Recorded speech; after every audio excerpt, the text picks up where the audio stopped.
Hello, I will speak about this card by Crowley, and its material comes from this paper by Matthew Fletcher, The Cardinal Importance of Names, published in Aries in 2021,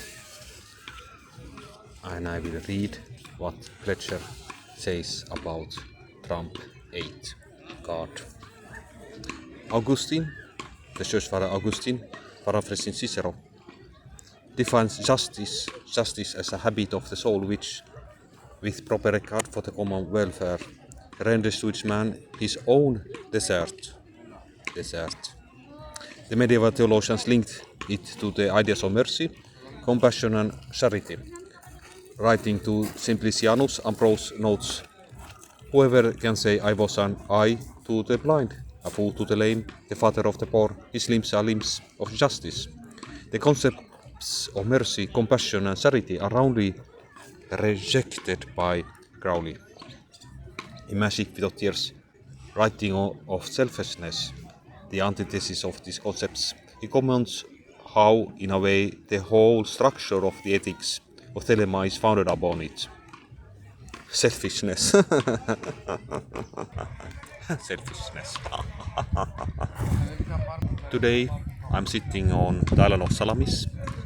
I'm very selfish today. No. Over there we have Megara.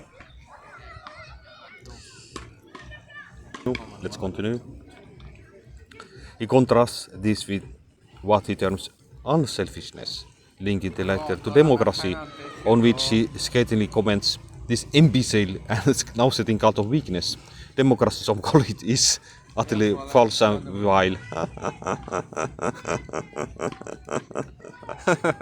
A similar view of democracy is to be found in an essay titled Liber Intimation with reference to the constitution of the order. Here, Crowley describes how the principle of popular election is a fatal folly, linking core Christian virtues to the idea of democracy and echoing Nietzsche's observation that the democratic movement inherits the Christian. So Fletcher's point is here that, is that Crowley renamed some of the cards. He wanted to leave the Christian names and give them new names. For instance, this card, instead of justice, it has a new card, adjustment.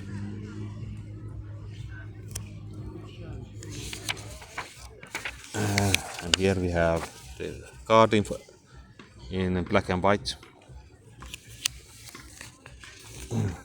And I continue. This dilemma is based on absolute science and philosophy. It follows that relative constructs such as justice have no place. This card in the old pack was called justice. This word has none but a purely human and therefore relative sense. So it is not to be considered as one of the facts of nature. Nature is not just according to any theological or ethical idea, but nature is exact. Crowley was at pains to emphasize how magic works in accordance with the laws of nature, whose unfailing exactitude underlies the scientific conception of the physical world. For true magic means to employ one set of natural forces at a mechanical advantage as against another set. A quote, as closely as memory serves, Thomas Henry Huxley, when he explains that when he lifts his water jug or his elbow, he does not defy the law of gravitation. On the contrary, he uses that law. Its equations form part of the system by which he lifts the jug without spilling the water. Water. What a beautiful nature here. The adoption of a scientific approach in the practice of magic is a constant in Crowley's work, as is apparent from the strapline of his semi-annual journal, The Equinox, The Method of Science, The Aim of Religion, or his insistence that the practitioner of magic should meticulously write down the results of their practices in a magical diary in the same way as a scientist would document an experiment.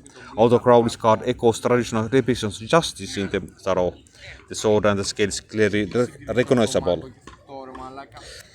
Albe now symbolizing the tests and phallus. Mango. Oh, bro. Bro. Yes, indeed, we see phallus here. Then it come, bro. And tests and phallus. He makes a radical iconic of a departure. The female figure on the card noted the adjustment is portrayed on tiptoe. Dancing, significant that constant adjustment is required to maintain exact balance in motion. Yes, indeed, you see she is on her toes, like a ballet dancer. This contrasts with the typically static figure depicted in traditional tarot decks.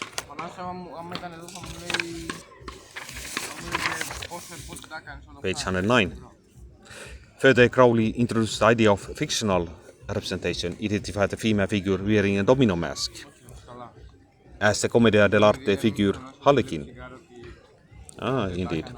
His new treatment thereby explicitly evokes the artificial by recasting the central figure as a character from theater. In this way, Crowley arguably challenges our concept of reality by positioning that nature shares some of the characteristics of art. So art and nature are intertwined. He describes the figure as the ultimate illusion, which is manifestation, space and time, which form the backdrop to her dance. Being a phantom show, the universe is a puppet play for the amusement of Newt and Harriet in their nuptials, a very Midsummer Night's Dream, for we understand the truth of things, how all is dance of ecstasy. Such a conception of reality is essential to Crowley's definition of magic as the science and art of causing change to occur in conformity with will. If the natural world partakes of the nature of illusion, then the magician, whilst acting conformity with natural laws, can manipulate it to achieve the desired change. So it's a very beautiful card. And this is the cover. Very beautiful card. And I love this article by Fletcher because it explains the changes to some of the cards in this thought deck. So, what a beautiful card. Oh, so beautiful card. Harlequin mask. Alpha and Omega. Lamed. The Hebrew letter Lamed.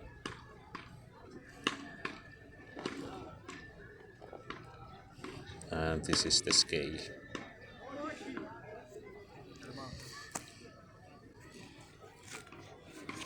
So that is everything from me, from the Greek island Salamina. I'm grateful, very grateful, always grateful. Yay!